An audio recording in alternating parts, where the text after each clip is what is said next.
Hello everyone, ನಮಸ್ತೆ. ನಾನು ವಿದ್ಯಾಶ್ರೀ. ಎಲ್ಲರೂ ಚೆನ್ನಾಗಿದ್ದೀರಿ ಅಂತ ಹೇಳಿ ಭಾವಿಸ್ಕೊಳ್ತೇನೆ. ಈ ವಿಡಿಯೋದೊಂದಿಗೆ ಪತ್ರಿಕೆ 2 ಟೀಚರ್ಸ್ ಎಲಿಜಿಬಿಲಿಟಿ ಟೆಸ್ಟ್ನ ಪತ್ರಿಕೆ 2ಕ್ಕೆ ಸಂಬಂಧಿಸಿದಂಥ ಗಣಿತ ವಿಷಯದ ವಿಡಿಯೋ ಸರಣಿಯನ್ನು ಆರಂಭಿಸ್ತಾ ಇದ್ದೇನೆ. ಪತ್ರಿಕೆ 2ರ ತಯಾರಿಗೆ ಸಂಬಂಧಿಸಿದಂತೆ 6ರಿಂದ 10ನೇ ತರಗತಿ ತನಕದ ಪಠ್ಯಪುಸ್ತಕಗಳಿಂದ ಪ್ರಶ್ನೆಗಳನ್ನು ಆಯ್ದುಕೊಡಲಾಗ್ತದೆ. ನಾನಿಲ್ಲಿ 8ನೇ ತರಗತಿಯ ಗಣಿತದಿಂದ ಸ್ಟಾರ್ಟ್ ಮಾಡ್ತಾ ಇದ್ದೇನೆ ವಿಡಿಯೋ ಸರಣಿಯನ್ನು. 8, 9, 10ನೇ ತರಗತಿಯ ಗಣಿತ ವಿಷಯವನ್ನು ಹಾಗೂ ವಿಜ್ಞಾನ ವಿಷಯವನ್ನು ಕವರ್ ಮಾಡ್ತಾ ಹೋಗ್ತೇನೆ. ಅದಾದ ನಂತರ 6ನೇ ಮತ್ತು 7ನೇ ತರಗತಿಯ ಗಣಿತ ಮತ್ತು ವಿಜ್ಞಾನ ವಿಷಯವನ್ನು ಕೂಡ ಡಿಸ್ಕಸ್ ಮಾಡ್ತೇನೆ. ಈ ವಿಡಿಯೋದಲ್ಲಿ 8ನೇ ತರಗತಿ ಗಣಿತ ವಿಷಯದ 1ನೇ ಪಾಠ ಪ್ಲೇಯಿಂಗ್ ವಿತ್ ನಂಬರ್ಸ್, ಸಂಖ್ಯೆಗಳೊಂದಿಗೆ ಆಟ ಅಂತ ಹೇಳುವಂಥ ಪಾಠದ ಇಂಪಾರ್ಟೆಂಟ್ ಪಾಯಿಂಟ್ಸ್ ಏನಿದೆ ಅದನ್ನು ನೋಡ್ತಾ ಹೋಗುವ. ಮತ್ತು ನೀವು ಮಾಡಬೇಕಾದ ಏನು ಅಂತ ಹೇಳಿದರೆ, ಪಾಯಿಂಟ್ಸನ್ನು ಡಿಸ್ಕಸ್ ಮಾಡಿ ಆದಮೇಲೆ ಅದಕ್ಕೆ ರಿಲೇಟೆಡ್ ಪ್ರಾಬ್ಲಮ್ಸ್ ಏನಾದ್ರು ಇದ್ದರೆ ಅದನ್ನು ನೀವು ಇನ್ನಷ್ಟು ಪ್ರಾಕ್ಟೀಸ್ ಮಾಡಬೇಕು. 1 ಅಥವಾ 2 ಎಕ್ಸಾಂಪಲ್ಸನ್ನು ನಾನು ಕಾನ್ಸೆಪ್ಟನ್ನು ಡಿಸ್ಕಸ್ ಮಾಡ್ತಾ ಹೋಗುವಾಗ ಹೇಳ್ತೇನೆ. ಉಳಿದಂತಹ ಕ್ವೆಶನ್ಸ್ ಏನಿದೆ ಅದನ್ನು ಸಾಲ್ವ್ ಮಾಡಿದರೆ ಈಸಿ ಆಗ್ತದೆ. ಯಾಕೆಂದರೆ ಟೆಟ್ ಎಕ್ಸಾಮ್ ಆದ ನಂತರ ನೀವು GPSTR ಅಥವಾ HSTR ಪರೀಕ್ಷೆಗೆ ತಯಾರಿ ನಡೆಸುವಾಗ ಕೂಡ ಇದೇ ಪಠ್ಯಪುಸ್ತಕವನ್ನು ಓದಬೇಕಾಗಿರ್ತದೆ. ಆಗ ನಿಮಗೆ ಡೀಟೇಲ್ ಆಗಿ ಸಾಲ್ವ್ ಮಾಡಲಿಕ್ಕೆ, ಅಂದರೆ ಅವರು ಕೇಳಿದ ವಿಧಾನದಲ್ಲಿ ಸಾಲ್ವ್ ಮಾಡಲಿಕ್ಕೆ ಗೊತ್ತಿರಬೇಕು. ಈಗ ಮಲ್ಟಿಪಲ್ ಚಾಯ್ಸ್ ಕ್ವೆಶನ್ಸ್, ಬಹು ಆಯ್ಕೆ ಪ್ರಶ್ನೆಗಳು ಇರುವುದರಿಂದ ನಮಗೆ ಡೀಟೇಲ್ ಆಗಿ ಅಲ್ಲಿ ಇರುವ ಮೆಥಡನ್ನೇ ಯೂಸ್ ಮಾಡ್ಕೊಂಡು ಸಾಲ್ವ್ ಮಾಡಬೇಕಂತೇನಿಲ್ಲ. ಈಸಿ ಮೆಥಡ್ ಯಾವುದಿದೆ ಅದನ್ನು ಯೂಸ್ ಮಾಡಿಕೊಂಡು ನಾವು ಸಾಲ್ವ್ ಮಾಡ್ತಾ ಹೋಗ್ಬೋದು. ಹಾಗೆ ಇನ್ನೊಂದು ಮುಖ್ಯವಾದ ವಿಷಯ ಏನಂತ ಹೇಳಿದರೆ, ಈ ವಿಡಿಯೋ ಮಾಡ್ತಿರುವಾಗ ನಾನು ತೆಗೆದುಕೊಂಡಿರುವಂಥದ್ದು ಕನ್ನಡ ಮಾಧ್ಯಮದ ಪಠ್ಯಪುಸ್ತಕ. ಆದರೆ ಆಂಗ್ಲ ಮಾಧ್ಯಮದಲ್ಲಿ ಯಾರೆಲ್ಲ ತಯಾರಿ ನಡೆಸ್ತಿದ್ದೀರಿ ನೀವು ಕೂಡ ಈ ವಿಡಿಯೋವನ್ನು ರೆಫರ್ ಮಾಡಬಹುದು. ಯಾಕೆ ಅಂತ ಹೇಳಿದರೆ, ನಾನು ಕನ್ನಡದ ಜೊತೆ ಇಂಗ್ಲೀಷ್ ಶಬ್ದಗಳನ್ನು ಕೂಡ ಹೇಳ್ತಾ ಹೋಗ್ತೇನೆ. ಹಾಗಾಗಿ ಕನ್ನಡ ಎಕ್ಸ್ಪ್ಲನೇಷನ್ ಅರ್ಥ ಮಾಡಿಕೊಂಡು ವಿಡಿಯೋ ನೋಡುವ ಹಾಗೆ ಇರುವಾಗ ಇಂಗ್ಲೀಷ್ ಮಾಧ್ಯಮದವರು ಕೂಡ ಈ ವಿಡಿಯೋವನ್ನು ರೆಫರ್ ಮಾಡ್ಕೊಳ್ಬೋದು. ಖಂಡಿತವಾಗಿಯೂ ನಿಮಗೆ ಯಾವುದೇ ಲಾಸ್ ಇಲ್ಲ. ಎಕ್ಸ್ಪ್ಲನೇಷನ್ ಕನ್ನಡ ಇಂಗ್ಲೀಷ್ ಎರಡರಲ್ಲೂ ಇರ್ತದೆ. ತೆಗೆದುಕೊಂಡಿರುವಂಥದ್ದು ಕನ್ನಡ ಮಾಧ್ಯಮದ ಪಠ್ಯಪುಸ್ತಕ ಆದರೂ ಆಂಗ್ಲ ಮಾಧ್ಯಮದ ಪಠ್ಯಪುಸ್ತಕದಲ್ಲಿ ಏನು ವರ್ಡ್ಸ್ ಕೊಟ್ಟಿದ್ದಾರೆ ಕನ್ನಡಕ್ಕೆ ಸಂಬಂಧಿಸಿದಂಥ ಆಂಗ್ಲ ಭಾಷೆಯ ಪದಗಳು, ಅವುಗಳನ್ನು ಕೂಡ ನಾನಿಲ್ಲಿ ಹೇಳ್ತಾ ಬರಿತಾ ಹೋಗ್ತೇನೆ. ಹಾಗಾಗಿ ಆಂಗ್ಲ ಮಾಧ್ಯಮದಲ್ಲಿ ಯಾರು ಪರೀಕ್ಷೆಗೆ ತಯಾರಿ ನಡೆಸ್ತಿದ್ದೀರಿ, ಹಾಗೆ ಕನ್ನಡ ಮಾಧ್ಯಮದಲ್ಲಿ ಯಾರು ಪರೀಕ್ಷೆಗೆ ತಯಾರಿ ನಡೆಸ್ತಿದ್ದೀರಿ, ಎಲ್ಲರೂ ಕೂಡ ಈ ವಿಡಿಯೋವನ್ನು ನೋಡಬಹುದು. ಒಂದೊಂದಾಗಿ ಎಲ್ಲ ಪಾಠವನ್ನು ಕೂಡ ಕವರ್ ಮಾಡ್ತಾ ಹೋಗ್ತೇನೆ. ಈ ವಿಡಿಯೋದಲ್ಲಿ ಮೊದಲನೇ ಪಾಠ ಸಂಖ್ಯೆಗಳೊಂದಿಗೆ ಆಟ, ಪ್ಲೇಯಿಂಗ್ ವಿತ್ ನಂಬರ್ಸ್ ಅಂತ ಹೇಳುವ ಚಾಪ್ಟರ್ನ ಇಂಪಾರ್ಟೆಂಟ್ ಪಾಯಿಂಟ್ಸನ್ನು ಡಿಸ್ಕಸ್ ಮಾಡ್ತಾ ಹೋಗೋದು. ಈಗಾಗಲೇ ಒಂದಷ್ಟು ನಂಬರ್ಸ್ಗಳ ಬಗ್ಗೆ ನಾವು ಕಲ್ತಿದ್ದೇವೆ. ಯಾವುದೆಲ್ಲ ನಂಬರ್ಸ್ ಕಲ್ತಿದ್ದೇವೆ ಅಂತ ಹೇಳಿದರೆ, ಸ್ವಾಭಾವಿಕ ಸಂಖ್ಯೆಗಳು. ಸ್ವಾಭಾವಿಕ ಸಂಖ್ಯೆಗಳು ಅಂತ ಹೇಳಿದರೆ ನ್ಯಾಚುರಲ್ ನಂಬರ್ಸ್.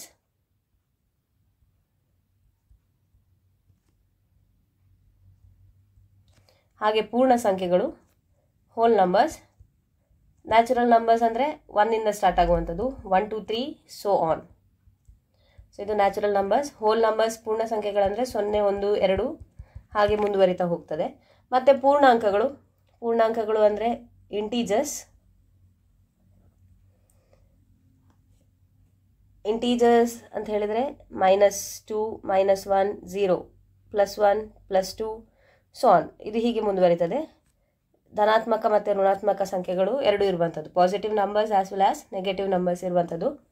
ಭಾಗಲಬ್ಧ ಸಂಖ್ಯೆಗಳು ಅಂತ ಹೇಳಿದರೆ ರ್ಯಾಷನಲ್ ನಂಬರ್ಸ್, P/Q ರೀತಿಯಲ್ಲಿ ಬರೆಯುವಂಥ numbers, rational numbers which is can be written in the form of P/Q, Q not equal to 0. P/Q ರೀತಿಯಲ್ಲಿ ಇರುವಂಥದ್ದು ಅಂದರೆ ನಾವು 2/3, 5/3 ಅಂತ ಹೇಳಿ ಬರಿತೇವಲ್ಲ, ಆ ರೀತಿಯ ಸಂಖ್ಯೆಗಳು.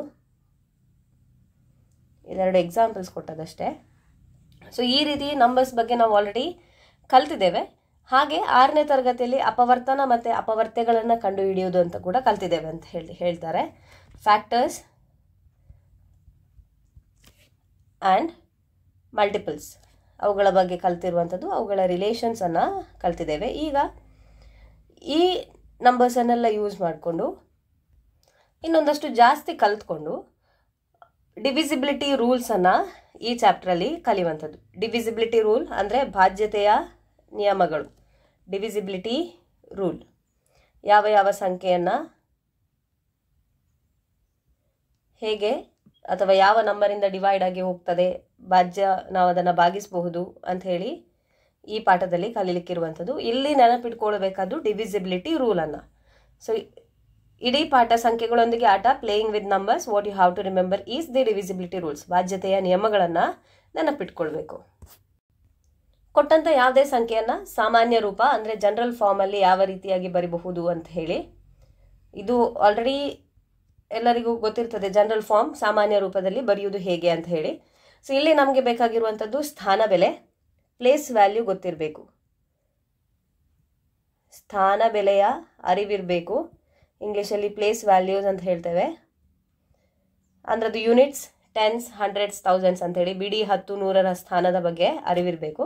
ಇಲ್ಲಿ ಉದಾಹರಣೆಗೆ ಸಂಖ್ಯೆ 52 ಅಂತ ಹೇಳಿ ಕೊಟ್ಟಿದ್ದಾರೆ. ಅದನ್ನು 50 ಕೂಡಿಸು 2, 50 + 2 is nothing but 52. 50 we can write as 10 × 5 + 2. So ಇದುವೇ ಜನರಲ್ ಫಾರ್ಮ್, ಅದನ್ನು ಬರೆಯುವಂಥದ್ದು. ಸೊ ಜನರಲ್ ಫಾರ್ಮ್ ಯಾವುದೇ 2 ಅಂಕಿ ಸಂಖ್ಯೆಯ ಜನರಲ್ ಫಾರ್ಮ್ ಅಥವಾ ಸಾಮಾನ್ಯ ರೂಪವನ್ನು ನಾವು 10 × a + b ಅಂತ ಹೇಳಿ ಬರಿಬೋದು. ಯಾವಾಗ ಆ ಸಂಖ್ಯೆ AB ಅಂತ ಇದ್ದಾಗ. ಅದೇ ಸಂಖ್ಯೆ BA ಅಂತಿದ್ರೆ 10 × b + a ಅಂತ ಹೇಳಿ ಬರೆಯುವಂಥದ್ದು. ಮೊದಲನೆಯ ರೂಪದಲ್ಲಿ b ಇರುವಂಥದ್ದು ಯೂನಿಟ್ಟಿನ ಪ್ಲೇಸ್ ಅಥವಾ ಬಿಡಿಯ ಸ್ಥಾನ, ಹಾಗೆ a ಇರುವಂಥದ್ದು in the place of tense ಅಥವಾ 10ರ ಸ್ಥಾನದಲ್ಲಿರುವಂಥದ್ದು a. ಹಾಗಾಗಿ 10 × a + b. ಆದರೆ BA ಅಂತ ಹೇಳಿ ನಾವು ಆ ಸಂಖ್ಯೆಯನ್ನು ಬರ್ಕೊಂಡಾಗ ಎಯ ಸ್ಥಾನ ಬಿಡಿ, ಅಂದರೆ a is present in units place, b is present in tens place. 10ರ ಸ್ಥಾನ ಅಥವಾ ಟೆನ್ಸಿನ ಪ್ಲೇಸಲ್ಲಿರುವಂಥದ್ದು b. ಸೊ ಇದೇ ರೀತಿ 3 ಅಂಕಿ ಸಂಖ್ಯೆಗೆ ಕೂಡ ನೀವು ಬರಿಬಹುದು. ಈಗ ಉದಾಹರಣೆಗೆ 3 ಅಂಕಿಯ ಸಂಖ್ಯೆಯನ್ನು ನಾನು ABC ಅಂತ ಹೇಳಿ ತಗೊಂಡ್ರೆ ಹೇಗೆ ಬರಿಬಹುದು? ಸಿಯ ಸ್ಥಾನ ಬಿಡಿ, ಬಿಯ ಸ್ಥಾನ 10, ಎಯ ಸ್ಥಾನ 100. C is in units place, B is in tens place and A is in hundreds place according to the place value. ಹಾಗಾಗಿ ಹೇಗೆ ಬರೀಬಹುದು? ಎ ಅಂತ ಇರೋದು 100ರ ಸ್ಥಾನ, it is 100 × a + 10 × b + c ಅಥವಾ 1 × c ಅಂತ ಕೂಡ ಬರೀಬಹುದು. ಸೊ ಇದೇ ರೀತಿಯಾಗಿ ಯಾವುದೇ ಅಂಕೆಯ ಸಂಖ್ಯೆಯನ್ನು ಕೊಟ್ಟರೆ ನಿಮಗೆ ಜನರಲ್ ಫಾರ್ಮ್ ಅಥವಾ ಸಾಮಾನ್ಯ ರೂಪವನ್ನು ಬರೆಯುವ ಐಡಿಯಾ ಇರಬೇಕು. 3 ಅಂಕಿ ಸಂಖ್ಯೆಯ ವಿಸ್ತೃತ ರೂಪ ಜನರಲ್ ಫಾರ್ಮನ್ನು ಇಲ್ಲಿ ಕೊಟ್ಟಿದ್ದಾರೆ. ಸೊ ಈಗಾಗಲೇ ಹೇಳಿದ ಹಾಗೆ ABC ಅಂತಿದ್ರೆ 100 × a + 10 × b + 1 × c, ಅಥವಾ CAB ಆಗಿದ್ರೆ 100 × c 10 × a + b. BCA ಆಗಿದ್ರೆ 100 × b + 10 × c + a. ಸೊ ಆ ಸಂಖ್ಯೆಯಲ್ಲಿರುವಂಥ ಅಂಕಿಗಳನ್ನು ನೋಡಿಕೊಂಡು ಅದರ ಸ್ಥಾನ ಬೆಲೆಗೆ ಅಂದರೆ ಪ್ಲೇಸ್ ವ್ಯಾಲ್ಯೂಗೆ ಅಕಾರ್ಡಿಂಗ್ ಆಗಿ ನಾವು ಅದನ್ನು ಸಾಮಾನ್ಯ ರೂಪದಲ್ಲಿ ಬರೆಯುವುದು. ಬಾಕ್ಸ್ ಒಳಗಡೆ ಇವುಗಳನ್ನು ಪ್ರಯತ್ನಿಸಿ ಅಂತ ಹೇಳಿ ಒಂದಷ್ಟು ಕ್ವಶನ್ಸ್ಗಳನ್ನು ಕೊಟ್ಟಿದ್ದಾರೆ, ಟ್ರೈ ಮಾಡುವ. ವಿಸ್ತೃತ ರೂಪದಲ್ಲಿ ಬರೀರಿ, ಅಂದರೆ you have to write the number in the generalised form. 25 ಅನ್ನು ಹೇಗೆ ಬರಿಬೋದು? 25 is written as 20 + 5. So you can write this as 10 × 2 + 1 × 5. So ಇದು 25ರ ವಿಸ್ತೃತ ರೂಪ. ಅದೇ ರೀತಿಯಾಗಿ 73, 129, 302 ಕೂಡ ಬರಿಬಹುದು. ಸೊ 302ಕ್ಕೆ ಬರಿತೇನೆ. ಇದೇ 300 + 2. 100ರ ಸ್ಥಾನದಲ್ಲಿ ಮತ್ತು ಬಿಡಿಯ ಸ್ಥಾನದಲ್ಲಿ ಅಂಕೆಗಳು ಇದ್ದಾವೆ, ಆದರೆ 10ರ ಸ್ಥಾನದಲ್ಲಿ ಇಲ್ಲ. Tense place we don't have a number, so here I can write 100 × 3 + 10 × 0 + 1 × 2. ಹಾಗೆ ಪ್ರಶ್ನೆ ಸಂಖ್ಯೆ 2, ಅಲ್ಲಿ ಸಾಮಾನ್ಯ ರೂಪದಲ್ಲಿ ಬರೀರಿ ಅಂತ ಹೇಳಿ ಕೇಳಿದ್ದಾರೆ. 10 × 5 is 50 + 6 56. So the number is 56. Then you have 1000 × 7 is 700. Sorry, 100 × 7 100 × 7 ಅಂದರೆ 700 + 10 × 1 10 × 1 10 × 8. ಹಾಗಿದ್ರೆ ಈ ಸಂಖ್ಯೆ ಏನದು? 718 ಅಲ್ವಾ? 700 + 10 × 8 718. ಮೂರನೇದು 100 × a × 10 × c + b ಅಂದರೆ ACB. ಸೊ ಈ ಸಂಖ್ಯೆಯಲ್ಲಿ ಬಿಡಿಯ ಸ್ಥಾನದಲ್ಲಿರುವಂಥದ್ದು b, 10ರ ಸ್ಥಾನದಲ್ಲಿ c, 100ರ ಸ್ಥಾನದಲ್ಲಿ a. b is there in units place, c is in tens place and a is in hundreds place. Next ಕಾನ್ಸೆಪ್ಟಲ್ಲಿ ಸಂಖ್ಯೆಗಳ ಜೊತೆಗೆ ಆಟ ಅಂತ ಹೇಳಿ 2 ಅಂಕಿ ಸಂಖ್ಯೆಗಳನ್ನು ಅದಲು ಬದಲು ಮಾಡೋದು. ಇಲ್ಲಿ ಪಜಲ್ಸ್ ಟೈಪಲ್ಲಿ ಕ್ವೆಶನ್ಸನ್ನು ಕೊಟ್ಟಿದ್ದಾರೆ, ಅದನ್ನು ನೋಡ್ಕೊಳ್ಳಿ. ತುಂಬ ಚೆನ್ನಾಗಿದೆ ಕ್ವೆಶನ್ಸ್. 2 ಅಂಕಿ ಸಂಖ್ಯೆಗಳನ್ನು ಅದಲು ಬದಲು ಮಾಡಿ ಅದಕ್ಕೆ ರಿಲೇಟೆಡ್ ಆಗಿ ಕ್ವೆಶನ್ಸನ್ನು ಕೇಳುವಂಥದ್ದು. ಅದೇ ರೀತಿ 3 ಅಂಕಿ ಸಂಖ್ಯೆಯದ್ದನ್ನು ಕೂಡ ಕೊಟ್ಟಿದ್ದಾರೆ. ಈ ಪಜಲ್ಗಳು ತುಂಬ ಚೆನ್ನಾಗಿದೆ, ಅದನ್ನು ನೋಡ್ಕೊಳ್ಳಿ. ಹಾಗೆ 3 ಅಂಕಿ ಸಂಖ್ಯೆಯ ಅಂಕಿಗಳನ್ನು ವಿರುದ್ಧ ಕ್ರಮದಲ್ಲಿ ಅಂದರೆ ರಿವರ್ಸಿಂಗ್ ಆರ್ಡರಲ್ಲಿ how you can write a 3 digit number in a reverse order ಅಂತ ಹೇಳುವುದರ ಕುರಿತಾಗಿ ಕೂಡ ಕೆಲವು ಪಜಲ್ಸ್ ಕ್ವೆಶನ್ ಅನ್ನು ಕೊಟ್ಟಿದ್ದಾರೆ. ತುಂಬ ಇಂಟ್ರೆಸ್ಟಿಂಗ್ ಆಗಿದೆ. ಹಾಗೆ ಕೊಟ್ಟ 3 ಅಂಕಿಗಳಿಂದ 3 ಅಂಕಿಗಳ ಸಂಖ್ಯೆಯನ್ನು ರಚಿಸುವುದು. Farming 3 digits numbers with given 3 digits. So ಇಲ್ಲಿ ಈ 3 ರೀತಿಯಲ್ಲಿ ಸಂಖ್ಯೆಗಳೊಂದಿಗೆ ಆಟ ಆಡುವುದನ್ನು ಅಂದರೆ playing with numbers by using these 3 methods, ಅದನ್ನು ತುಂಬ ಚೆನ್ನಾಗಿ ಮೀನಾಕ್ಷಿ ಮತ್ತು ಸುಂದರಂ ಅಂತ ಹೇಳುವ ಅವರಿಬ್ಬರು ಆಟ ಆಡುವ ರೀತಿಯಲ್ಲಿ ಅಂದರೆ ಕಾಂಪಿಟೇಷನಲ್ಲಿ ಫೈಟ್ ಮಾಡಿಕೊಂಡು ನನಗೆ ಗೊತ್ತಿದೆ ನಿಮಗೆ ಗೊತ್ತುಂಟ ಅಂತ ಹೇಳಿ ಆಗುವ ರೀತಿಯಲ್ಲಿ ತೋರಿಸಿದ್ದಾರೆ. ತುಂಬ ಇಂಟ್ರೆಸ್ಟಿಂಗ್ ಆಗಿದೆ. ಪಜಲ್ಸನ್ನು ನೋಡಿ. ಇದು TET ಎಕ್ಸಾಮಿನೇಷನ್ಗೆ ಸಂಬಂಧಿಸಿದಂತೆ ಇದರಿಂದ ಯಾವ ಪ್ರಶ್ನೆಯೂ ಬರುವ ಚಾನ್ಸಸ್ ಇಲ್ಲ, ಹಾಗಾಗಿ ಮುಂದೆ ಹೋಗ್ತಾ ಇದ್ದೇನೆ. ಮುಂದಿನ ಕಾನ್ಸೆಪ್ಟ್ ಅಂಕಿಗಳ ಸ್ಥಾನದಲ್ಲಿ ಅಕ್ಷರಗಳು. Letters for digits. ಇಲ್ಲಿ ಏನು ಮಾಡಬೇಕಂತ ಹೇಳಿದರೆ ಪ್ರತಿಯೊಂದು ಅಂಕಿಗಳ ಬದಲಿಗೆ ನಾವು ಅಕ್ಷರಗಳನ್ನು ಕನ್ಸಿಡರ್ ಮಾಡೋದು. Means we are going to consider letters for digits ಅಂದರೆ ಆಲ್ಫಾಬೆಟನ್ನು ಕನ್ಸಿಡರ್ ಮಾಡ್ತೇವೆ. ಸೊ ಈ ಟೈಪ್ ಆಫ್ ಪ್ರಾಬ್ಲಮ್ಸನ್ನು ವೆನ್ ಯು ಸಾಲ್ವ್ ಇಲ್ಲಿ 2 ರೂಲ್ಸನ್ನು ಫಾಲೋ ಮಾಡಬೇಕು. ಮೊದಲನೇದು, ಪ್ರಾಬ್ಲಮ್ನಲ್ಲಿ ಅಂದರೆ ಕೊಟ್ಟಿರುವಂಥ ಕ್ವೆಶನ್ಸಲ್ಲಿ ಸಮಸ್ಯೆಯಲ್ಲಿ ಪ್ರತಿಯೊಂದು ಅಕ್ಷರವನ್ನು 1 ಅಂಕಿ ಮಾತ್ರ ಪ್ರತಿನಿಧಿಸಬೇಕು. ಹಾಗೆ ಪ್ರತಿಯೊಂದು ಅಂಕಿಯನ್ನು 1 ಅಕ್ಷರ ಮಾತ್ರ ಪ್ರತಿನಿಧಿಸುವ ಹಾಗೆ ಇರಬೇಕು. Means each letter in the puzzle it stands for 1 digit. 1 digit it means that only 1 letter is there. Then second rule is that the first digit of a number cannot be 0. ಸಂಖ್ಯೆಯ ಮೊದಲಿನ ಅಂಕಿ 0 ಆಗಿರಬಾರ್ದು. ಸಂಖ್ಯೆಯ ಮೊದಲನೇ ಅಂಕೆ 0 ಆಗಿರಬಾರ್ದು ಅಂತ ಹೇಳಿದರೆ 63 ನಾವು 63 ಬರಿಬೇಕು, ಬಿಟ್ಟರೆ 063 063 ಅಂತ ಬರಿಬಾರ್ದು. ಸೊ ಈ ಸಮಸ್ಯೆಗೆ ಒಂದು ಉತ್ತರ ಮಾತ್ರ ಇದೆ ಅಂತ ಹೇಳಿ ತಿಳ್ಕೊಂಡು ನಾವು ಅದನ್ನು ಸಾಲ್ವ್ ಮಾಡ್ತಾ ಹೋದಾಗ ನಮಗೆ ಆನ್ಸರ್ಸನ್ನು ಸಿಗ್ತದೆ. Let us consider a few examples. Look here, ನೋಡಿ ಇಲ್ಲೊಂದು ಪ್ರಾಬ್ಲಮ್ ಕೊಟ್ಟಿದ್ದಾರೆ. 31Q ಪ್ಲಸ್ 1Q3 ಸಿಗುವಂಥ ಉತ್ತರ 501 ಉತ್ತರವನ್ನು ಕೊಟ್ಟಿದ್ದಾರೆ. ಹಾಗೆ ಕ್ವೆಶನಲ್ಲಿ 1 ಅಂಕಿಯನ್ನು ತೆಗೆದಿದ್ದಾರೆ, ಅದರ ಬದಲಿಗೆ Q ಅಂತ ಹೇಳಿ ಬರೆದಿದ್ದಾರೆ. ಈಗ ನಾವು ಪ್ಲೇಸ್ ವ್ಯಾಲ್ಯೂವನ್ನು ನೋಡಿದರೆ ಕೂಡಿಸುವಾಗ ಬಿಡಿಯ ಸ್ಥಾನಕ್ಕೆ ಬಿಡಿಯನ್ನೇ ಕೂಡಿಸಬೇಕು, 10ರ ಸ್ಥಾನಕ್ಕೆ 10ರ ಸ್ಥಾನದಲ್ಲಿರುವ ಸಂಖ್ಯೆಯನ್ನೇ ಕೂಡಿಸಬೇಕು, 100ರ ಸ್ಥಾನಕ್ಕೆ 100ರ ಸ್ಥಾನದಲ್ಲಿರುವ ಸಂಖ್ಯೆಯನ್ನೇ ಕೂಡಿಸಬೇಕು. Units place should be added together, tens place should be added together and hundreds place should be added together. So ಈಗ ಬಿಡಿಯ ಸ್ಥಾನದಲ್ಲಿ ನೋಡಿದರೆ there is Q plus 3. Q ಕೂಡಿಸು 3 ಎಂಬುದು ಬಿಡಿಯ ಸ್ಥಾನದಲ್ಲಿದೆ. ಈಗ ಯಾವ ಸಂಖ್ಯೆಯನ್ನು 3ಕ್ಕೆ ಕೂಡಿಸಿದರೆ ನಮಗೆ ಬಿಡಿಯ ಸ್ಥಾನದಲ್ಲಿ 1 ಬರ್ತದೆ ಅಂತ ಹೇಳಿ ನಾವು ಚೆಕ್ ಮಾಡಬೇಕು.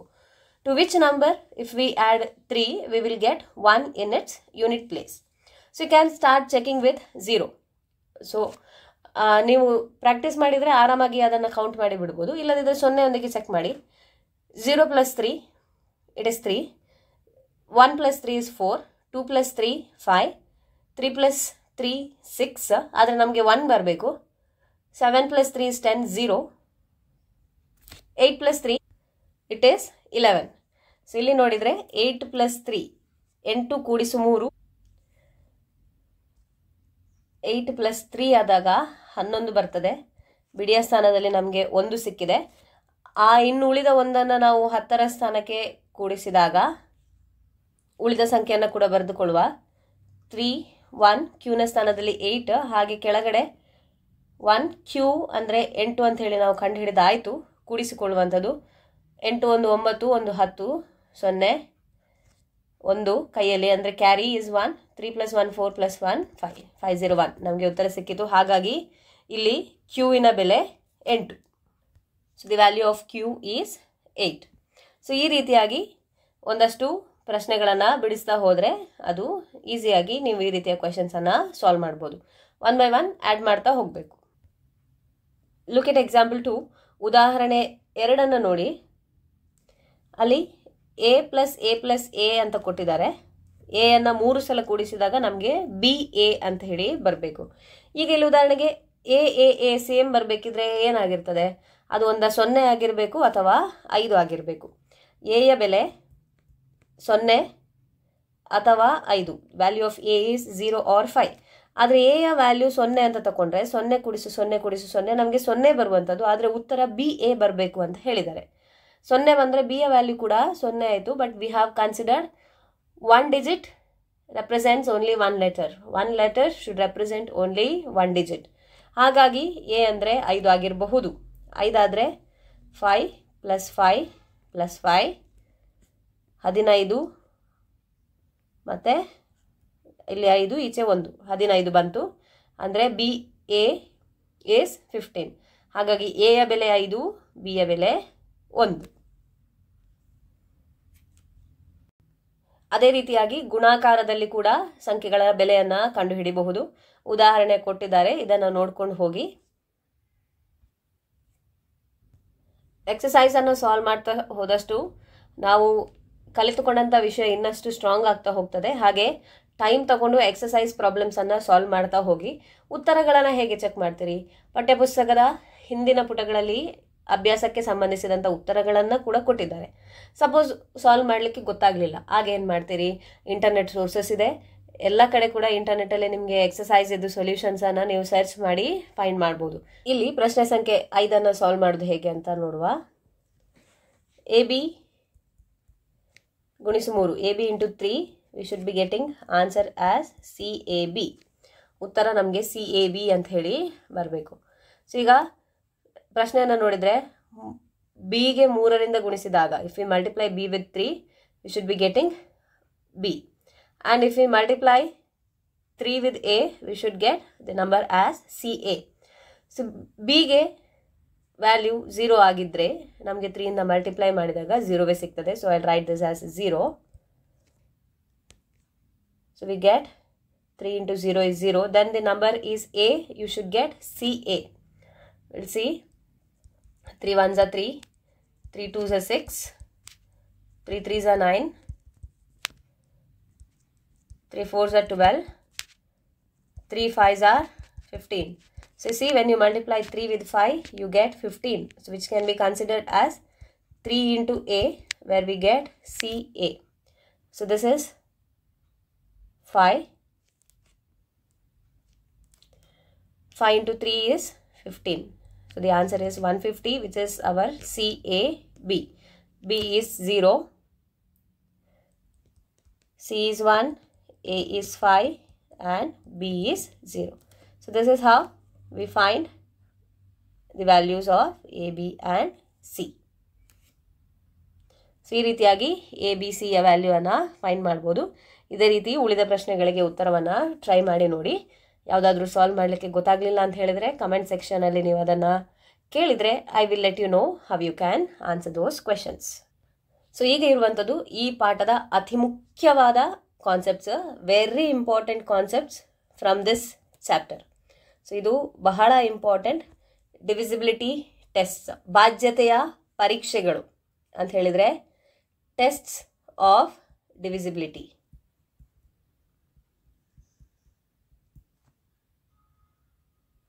ಕೊಟ್ಟ ಒಂದು ಸಂಖ್ಯೆ ಇನ್ನೊಂದು ಸಂಖ್ಯೆ ಕೊಟ್ಟಿದ್ದಾಗ ಇದರಿಂದ ಭಾಗಿಸಿ ಹೋಗ್ತದಾ, can we divide it or not ಅಂತ ಹೇಳಿ ನಾವು ಚೆಕ್ ಮಾಡಲಿಕ್ಕಿರುವಂಥದ್ದು. ಸೊ ಮೊದಲನೇದಾಗಿ 10ರಿಂದ ಬಾಧ್ಯತೆ, ಡಿವಿಸಿಬಿಲಿಟಿ ಬೈ 10. ಸೊ ಯಾವುದಾದ್ರೂ ಒಂದು ಸಂಖ್ಯೆ ಕೊಟ್ಟದ್ದು 10ರಿಂದ ಭಾಗಿಸಿ ಹೋಗ್ತದಾ, ನಾವು ಭಾಗಿಸಬಹುದಾ, can we divide given number by 10 ಅಂತ ಹೇಳಿ ಹೇಗೆ ಕಂಡುಹಿಡಿಯುವಂಥದ್ದು. ಸೊ ಅದಕ್ಕೆ ನಮಗೆ ಆ ಸಂಖ್ಯೆಯ ಕೊನೆಯಲ್ಲಿ 0 ಇದ್ದರೆ ಸಾಕು. ಕೊಟ್ಟಂತಹ ಸಂಖ್ಯೆಗಳಲ್ಲಿ ಕೊನೆಯಲ್ಲಿ 0 ಇದ್ದರೆ ಅವುಗಳೆಲ್ಲವೂ 10ರಿಂದ ಭಾಗಿಸಿ ಹೋಗುವಂಥದ್ದು. ಸೊ ಡಿವಿಸಿಬಿಲಿಟಿ ಬೈ 10, 10ರಿಂದ ಬಾಧ್ಯತೆಯಲ್ಲಿ ನೆನಪಿಟ್ಕೊಳ್ಬೇಕಾದ ಇದು ಒಂದೇ ಪಾಯಿಂಟ್. ಒಂದು ಸಂಖ್ಯೆಯ ಬಿಡಿ ಸ್ಥಾನ 0 ಮಾತ್ರ ಅದು 10ರಿಂದ ಭಾಗವಾಗುತ್ತದೆ. So if a number has 0 in its units place, then it is divisible by 10. Okay, so I'll just write here a number ಆಂಗ್ಲ ಮಾಧ್ಯಮದಲ್ಲಿ ತಯಾರಿ ನಡೆಸುತ್ತಿರುವವರಿಗಿದು. A number is divisible by 10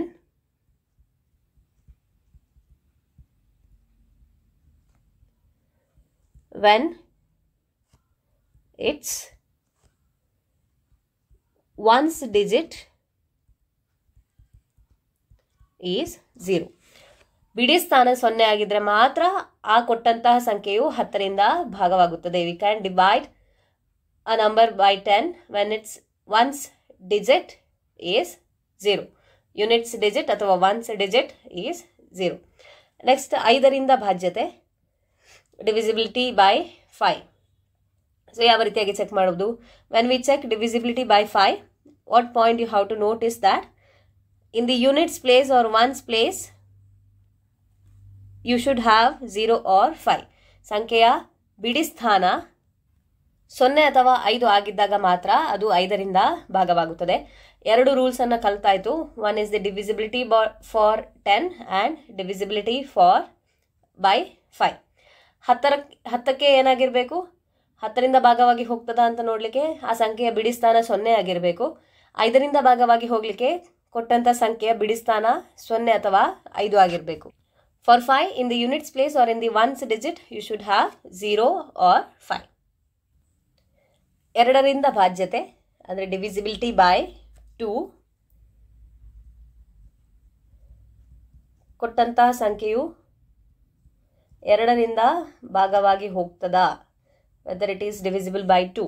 so ಇದನ್ನು ಫೈಂಡ್ ಮಾಡಬೇಕಾದ್ರೆ ಏನಿರಬೇಕು? ಆ ಸಂಖ್ಯೆಯ ಬಿಡಿ ಸ್ಥಾನದಲ್ಲಿ 0, 2, 4, 6 ಅಥವಾ 8 ಇದ್ದಾಗ ಆ ಸಂಖ್ಯೆಯು 2ರಿಂದ ಭಾಗವಾಗುತ್ತದೆ. In the ones place or in units place you should have 0, 2, 4, 6 or 8. Unit digit should be 0, 2, 4, 6 or 8. So ಈ ಸಂಖ್ಯೆಗಳು ಬಿಡಿಯ ಸ್ಥಾನದಲ್ಲಿದ್ದಾಗ ಮಾತ್ರ ಅವುಗಳು 2ರಿಂದ ಭಾಗವಾಗುತ್ತದೆ. Next let us learn the divisibility by 9 and 3. 9 ಮತ್ತು 3ರಿಂದ ಭಾಜ್ಯತೆಯನ್ನು ನೋಡುವ. ಒಂದು n ಎಂಬ ಸಂಖ್ಯೆ 9ರಿಂದ ಭಾಗವಾಗಬೇಕಾದರೆ ಅದರ ಎಲ್ಲ ಅಂಕಿಗಳ ಮೊತ್ತ 9ರಿಂದ ಭಾಗವಾಗಬೇಕು. ಇಲ್ಲವಾದಲ್ಲಿ ಅದು 9ರಿಂದ ಭಾಗವಾಗುವುದಿಲ್ಲ. To check the divisibility of a given number by 9, you should check sum of all the digits of the number and it should be divisible by 9. So ಇಲ್ಲೊಂದು ಉದಾಹರಣೆ ತಗೊಳ್ತೇನೆ. ಈಗ ಉದಾಹರಣೆಗೆ 3576 3576 ಇದು ಈಗ 9ರಿಂದ ಭಾಗವಾಗಿ ಹೋಗ್ತದಾ ಇಲ್ವಾ, ಭಾಗವಾಗ್ತದಾ ಇಲ್ವಾ, whether it is divisible by 9 or not, we have to check it. ಏನು ಮಾಡಬೇಕು? ಮೊದಲನೇದಾಗಿ ಕೊಟ್ಟಂತಹ ಸಂಖ್ಯೆಯ ಅಂಕಿಗಳನ್ನು ಕೂಡಿಸ್ಕೊಳ್ಬೇಕು. You have to add all the digits of the given number. 3 + 5 + 7 + 6. 7 + 3 10 + 6 16 + 5 21. So 21 is the sum of the digits that we have got. So now clearly we can tell this number is not divisible by 9. 21 is not divisible by 9. So therefore we tell 3576 is not divisible by 9. So ಕೊಟ್ಟಂಥ ಸಂಖ್ಯೆಯ ಅಂಕಿಗಳ ಮೊತ್ತ ನಮಗೆ 21 ಸಿಗ್ತದೆ. 21 9ರಿಂದ ಭಾಗವಾಗುವುದಿಲ್ಲ. ಹಾಗಾಗಿ ಕೊಟ್ಟಂತಹ ಸಂಖ್ಯೆ 3576 ಕೂಡ 9ರಿಂದ ಭಾಗವಾಗುವುದಿಲ್ಲ. ಸೊ ಈಗ 3ರ ಭಾಜ್ಯತೆಯ ನಿಯಮಕ್ಕೆ ಬಂದರೆ ಕೊಟ್ಟಂತಹ ಸಂಖ್ಯೆ n ಆಗಿದ್ದರೆ 3ರಿಂದ ಭಾಗವಾಗಬೇಕಾದರೆ ಅದರ ಎಲ್ಲ ಅಂಕಿಗಳ ಮೊತ್ತ 3ರಿಂದ ಭಾಗವಾಗಬೇಕು. ಇಲ್ಲವಾದಲ್ಲಿ ಅದು 3ರಿಂದ ಭಾಗವಾಗುವುದಿಲ್ಲ. Now to check the divisibility by 3, sum of digits of the given number should be divisible by 3. Only in that case given number n is divisible by 3. So for example, the same number if we consider 3576. ಉದಾಹರಣೆಗಾಗಿ ಅದೇ ಸಂಖ್ಯೆಯನ್ನು ಪರಿಗಣಿಸಿದರೆ ಎಲ್ಲ ಅಂಕಿಗಳನ್ನು ಕೂಡಿಸಿದಾಗ ಬರುವಂತಹ ಮೊತ್ತ 21. 21 ಅಂತ ಹೇಳುವಂಥದ್ದು 3ರಿಂದ ಭಾಗವಾಗುವಂತಹ ಸಂಖ್ಯೆ. 21 ಈಸ್ ಡಿವಿಸಿಬಲ್ ಬೈ 3. ಇಂಗ್ಲೀಷಲ್ಲಿ ಬರೀತಾನೆ, 21 ಈಸ್ ಡಿವಿಸಿಬಲ್ ಬೈ 3. 21 ಅಂತ ಹೇಳುವಂಥದ್ದು 3ರಿಂದ ಭಾಗವಾಗುತ್ತದೆ. ಹಾಗಾಗಿ therefore 3576 ಈಸ್ ಡಿವಿಸಿಬಲ್ ಬೈ 3. ಹಾಗಾಗಿ 3576 ಕೂಡ 3ರಿಂದ ಭಾಗವಾಗುತ್ತದೆ. ಸೊ ಇದು ಡಿವಿಸಿಬಿಲಿಟಿ ರೂಲ್ ಫಾರ್ 3 and 9. ಇನ್ನು ಈ ವಿಷಯಕ್ಕೆ ಸಂಬಂಧಿಸಿದಂತೆ ಯಾವ ರೀತಿಯ ಪ್ರಶ್ನೆಗಳನ್ನು ಕೇಳಬಹುದು ಅಂತ ಹೇಳಿ ಮಾತನಾಡೋದಿದ್ರೆ, ಒಂದು 4 ಸಂಖ್ಯೆಗಳನ್ನು ಕೊಟ್ಟು ಇದರಲ್ಲಿ ಗುಂಪಿಗೆ ಸೇರದ್ದು ಯಾವುದು ಅಂತ ಹೇಳಿ ಡಿವಿಸಿಬಿಲಿಟಿ ಬೇಸಿಸ್ ಮೇಲೆ ಕೇಳುವ ಚಾನ್ಸಸ್ ಇದೆ. ಅಂದರೆ ನೀವು ಡಿವಿಸಿಬಿಲಿಟಿಯನ್ನು ಚೆಕ್ ಮಾಡಬೇಕು. 2 ಇಂದ ಡಿವಿಸಿಬಿಲಿಟಿ ಆಗ್ತದಾ, ಬಾಧ್ಯತೆ ಆಗ್ತದಾ, ಅಥವಾ 3ರಿಂದ ಆಗುದಾ, 4ರಿಂದ 8ರಿಂದ, ಈ ರೀತಿಯಾಗಿ ಡಿವಿಸಿಬಿಲಿಟಿಯನ್ನು ಚೆಕ್ ಮಾಡಬೇಕು. ಅದು ಒಂದು ರೀತಿಯ ಪ್ರಶ್ನೆ ಕೇಳ್ಬೋದು. ಅಥವಾ ಎರಡನೇ ವಿಧದಲ್ಲಿ ಹೇಗೆ ಕೇಳಬಹುದು ಅಂತ ಹೇಳಿದರೆ, ಸೊ ಒಂದು ಸಂಖ್ಯೆಯನ್ನು ಕೊಡ್ತಾರೆ, ಅದರಲ್ಲಿ ಒಂದು ಅಂಕಿಯ ಬದಲಿಗೆ ಒಂದು ಲೆಟರನ್ನು ಕೊಡ್ತಾರೆ. They will give a number and instead of 1 number they will give a letter. So ಇದು 3ರಿಂದ ಭಾಗಿಸಿ ಹೋಗುವುದಿದ್ರೆ ಅಥವಾ 9ರಿಂದ ಭಾಗಿಸಿ ಹೋಗುವುದಿದ್ರೆ ಆ ಲೆಟರಿನ ವ್ಯಾಲ್ಯೂ ಎಷ್ಟು ಅಂತ ಹೇಳಿ ಕೇಳ್ತಾರೆ. ಸೊ ಈ ರೀತಿಯ ಕ್ವೆಶನ್ಸನ್ನು ಡಿವಿಸಿಬಿಲಿಟಿ ಬೇಸಿಸ್ ಮೇಲೆ ಕೇಳ್ಬೋದು. ಇದರ ಎಕ್ಸಸೈಸ್ ಕ್ವೆಶನ್ಸನ್ನು ನಾವು ನೋಡುವ, 1-2 ಕ್ವೆಶನ್, ಆಗ ನಮ್ಗೆ ಇನ್ನೊಂದಷ್ಟು ಐಡಿಯಾವು ಸಿಗ್ತದೆ. ಇಲ್ಲೇ ನೋಡಿ, ಅಭ್ಯಾಸ 1.2 ಎಕ್ಸಸೈಸ್ 1.2 ಪ್ರಶ್ನೆ ಸಂಖ್ಯೆ 1 ನೋಡಿ. 21y5 21y5 ಎಂಬುದು 9ರ ಗುಣಕವಾಗಿದ್ದು y ಒಂದು ಅಂಕಿಯಾಗಿದ್ದರೆ yನ ಬೆಲೆ ಕಂಡುಹಿಡಿಯಿರಿ. ಸೊ ಏನು ಹೇಳಿದ್ದಾರೆ, 21y5 ಎಂಬುದು it's a multiple of 9. 21y5 is a multiple of 9 ಆಗಿದ್ರೆ y ಯ ಬೆಲೆ ಎಷ್ಟು ಅಂತ ಹೇಳಿ ಕಂಡುಹಿಡಿಬೇಕು. So they have given 21y5 is a multiple of 9, 9ರ ಗುಣಕವಾಗಿದೆ ಅಂತ ಹೇಳಿದರೆ here we can use the divisibility of 9, divisibility by 9. 9ರ ಬಾಧ್ಯತೆಯ ನಿಯಮವನ್ನು ಉಪಯೋಗಿಸಿಕೊಂಡು ಇಲ್ಲಿ y ಯ ಬೆಲೆಯನ್ನು ನಾವು ಕಂಡುಹಿಡಿಬೋದು. ಸೊ ಈಗ ಹೇಗೆ ಕಂಡುಹಿಡಿಯುವುದು ಅಂತ ಹೇಳಿದರೆ, 9ರ ಬಾಧ್ಯತೆ ನಿಯಮದ ಪ್ರಕಾರ 2 + 1 + y + 5 ಅಂತ ಹೇಳುವಂಥದ್ದು, ಇದನ್ನು ಕೂಡಿಸಿದಾಗ ನಮಗೆ ಏನು ಉತ್ತರ ಸಿಗ್ತದೆ ಆ ಸಂಖ್ಯೆಯು 9ರಿಂದ ಭಾಗವಾಗುವಂತಹ ಸಂಖ್ಯೆ ಆಗಿರ್ತದೆ. ಸೊ 2 + 1 3 + y + 5, 3 + 5 ಅಂದರೆ 8 + y. ಸೊ ಈಗ 8 + y ಅಂತ ಹೇಳುವಂಥದ್ದು 9ರಿಂದ ಭಾಗವಾಗಿ ಹೋಗಬೇಕು ಎಂಬುದು 9ರಿಂದ ಭಾಗವಾಗಬೇಕು. 8 + y is divisible by 9. ಯಾಕೆ 8 + y ಅಥವಾ 8 + y 9ರಿಂದ ಭಾಗವಾಗಬೇಕು, or it is divisible by 9? ಯಾಕೆ ಅಂತ ಹೇಳಿದರೆ ಅದು 9ರ ಗುಣಕ ಅಂತ ಹೇಳಿ ಕೊಟ್ಟಿದ್ದಾರೆ. ಸೊ ಈಗ yಗೆ ಯಾವ ಬೆಲೆ ಹಾಕಿದರೆ ನಮಗೆ ಅದು 9ರಿಂದ ಭಾಗವಾಗಿ ಹೋಗ್ತದೆ? 8 + 0 ಅಂದರೆ 8 ಆಯಿತು. You cannot divide it by 9. 8 + 1 ಅಂದರೆ 9, ಅದನ್ನು ನೀವು 9ರಿಂದ ಭಾಗಿಸಬಹುದು. ಹಾಗಾಗಿ y ಯ ಬೆಲೆ 1. So therefore y is equal to 1. ಇದು ಅರ್ಥ ಆಯಿತು ಅಂತ ಅಂದ್ಕೊಳ್ತೇನೆ. ಹಾಗಿದ್ರೆ ಆ ಸಂಖ್ಯೆ ಏನು? 2 1 1 5 ಅಂತ ಹೇಳುವಂಥದ್ದು ಸಂಖ್ಯೆ, ಅದು 9ರ multiple. It's a multiple of 9. So value of y is 1. ಅದೇ ರೀತಿ ಉಳಿದ ಪ್ರಶ್ನೆಗಳಿಗೆ ಉತ್ತರಿಸಿದರೆ ಯಾವ ರೀತಿಯಾಗಿ ಸಾಲ್ವ್ ಮಾಡ್ಬೋದು ಅಂತ ಹೇಳಿ ಇನ್ನೂ ಚೆನ್ನಾಗಿ ಐಡಿಯಾ ಸಿಗ್ತದೆ. ಸೊ ಈ ಪಾಠದ ಮುಖ್ಯ ಅಂಶಗಳನ್ನು ನಾವು ನೋಡಿ ಆಯಿತು. ಸೊ ಸಾರಾಂಶವನ್ನು ನೋಡುವ. ಸೊ ಏನು ಕಲ್ತಿದ್ದೇವೆ, ವಿಸ್ತೃತ ರೂಪದಲ್ಲಿ ಅಂದರೆ ಜನರಲ್ ಫಾರ್ಮಲ್ಲಿ ಯಾವ ರೀತಿಯಾಗಿ ಸಂಖ್ಯೆಗಳನ್ನು ಬರಿಬಹುದು ಅಂತ ಹೇಳಿ ಕಲ್ತಿದ್ದೇವೆ. ಸಂಖ್ಯೆಗಳ ಆಟದಲ್ಲಿ ಅಥವಾ ಸಮಸ್ಯೆ ಬಿಡಿಸುವಲ್ಲಿ ವಿಸ್ತೃತ ರೂಪ ಸಹಕಾರಿಯಾಗಿದೆ. General form, if you can write any number you can solve any puzzles related to the number. ಸಂಖ್ಯೆಗಳನ್ನು ವಿಸ್ತೃತ ರೂಪದಲ್ಲಿ ಬರೆದಾಗ 10, 5, 2, 9 ಅಥವಾ 3ರಿಂದ ಬಾಧ್ಯತೆಗೆ ಕಾರಣಗಳನ್ನು ತಿಳಿಯಬಹುದಾಗಿದೆ. So we have learn the divisibility rules for the numbers 10, 5, 2, 9 and 3. In the units place there should be 0 for divisibility by 10. For 5 you should have 0 or 5. For 2 you should be having 0, 2, 4, 6 or 8.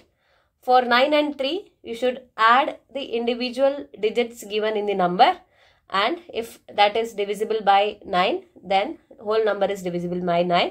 If the sum of digits are divisible by 3, then the whole number is divisible by 3. 10ರ ಬಾಧ್ಯತೆಯನ್ನು ಹೇಗೆ ನೋಡುವಂಥದ್ದು? ಬಿಡಿಯ ಸ್ಥಾನದಲ್ಲಿ 0 ಇರಬೇಕು. ಹಾಗೆ 5ರ ಬಾಧ್ಯತೆಗೆ ಬಿಡಿಯ ಸ್ಥಾನದಲ್ಲಿ 0 ಅಥವಾ 5 ಇರಬೇಕು. 2ರ ಬಾಧ್ಯತೆ ನಿಯಮವನ್ನು ನೋಡೋದಾದರೆ ಬಿಡಿ ಸ್ಥಾನದಲ್ಲಿ ಕೊಟ್ಟಂಥ ಸಂಖ್ಯೆಯ ಬಿಡಿ ಸ್ಥಾನದಲ್ಲಿ 0, 2, 4, 6 ಅಥವಾ 8 ಅಂತ ಹೇಳುವಂಥ ಅಂಕೆಗಳಿರಬೇಕು. ಇನ್ನೀಗ 9 ಮತ್ತು 3ರ ಬಾಧ್ಯತೆಗೆ ಸಂಬಂಧಿಸಿದಂತೆ ಕೊಟ್ಟ ಸಂಖ್ಯೆಯ ಎಲ್ಲ ಅಂಕಿಗಳನ್ನು ಕೂಡಿಸಿ ಬಂದ ಉತ್ತರವನ್ನು 9ರಿಂದ ಭಾಗಿಸಲ್ಪಟ್ಟರೆ ಅದು ಭಾಗವಾಗಿ ಹೋಗುವುದಾದರೆ ಕೊಟ್ಟಂಥ ಸಂಖ್ಯೆಯು 9ರಿಂದ ಭಾಗವಾಗುತ್ತದೆ. ಹಾಗೆ ಬಂದಂಥ ಉತ್ತರ 3ರಿಂದ ಭಾಗವಾಗುವಂಥದ್ದಾಗಿದ್ದರೆ ಕೊಟ್ಟ ಸಂಖ್ಯೆಯು ಕೂಡ 3ರಿಂದ ಭಾಗವಾಗುವಂಥದ್ದು.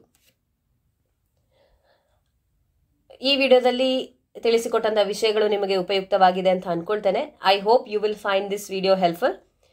ವಿಡಿಯೋ ನಿಮಗೆ ಉಪಯೋಗವಾಗಿದ್ದಲ್ಲಿ ದಯವಿಟ್ಟು ವಿಡಿಯೋವನ್ನು ಲೈಕ್ ಮಾಡಿ, ಹಾಗೆ ನಮ್ಮ ಚಾನಲ್ಗೆ ಸಬ್ಸ್ಕ್ರೈಬ್ ಮಾಡಿ, ವಿಡಿಯೋವನ್ನು ನಿಮ್ಮ ಸ್ನೇಹಿತರೊಂದಿಗೆ ಶೇರ್ ಕೂಡ ಮಾಡಿ. Please do like the video, share the video and also subscribe to our channel. ಮುಂದಿನ ವಿಡಿಯೋದಲ್ಲಿ ಗಣಿತ ಹಾಗೂ ವಿಜ್ಞಾನ ವಿಷಯಕ್ಕೆ ಸಂಬಂಧಿಸಿದಂಥ ಮುಂದಿನ ಪಾಠಗಳು ಏನಿದ್ದಾವೆ ಅದನ್ನು ಕೂಡ ಇದೇ ರೀತಿಯಾಗಿ ನೋಡ್ತಾ ಹೋಗುವ. I will be discussing the other lessons of mathematics and science in the similar way. Thank you for watching. Stay connected, keep learning, take care, bye bye. ಧನ್ಯವಾದಗಳು. ಮುಂದಿನ ವಿಡಿಯೋದಲ್ಲಿ ನಾನು ನಿಮ್ಮನ್ನು ಭೇಟಿಯಾಗ್ತೇನೆ.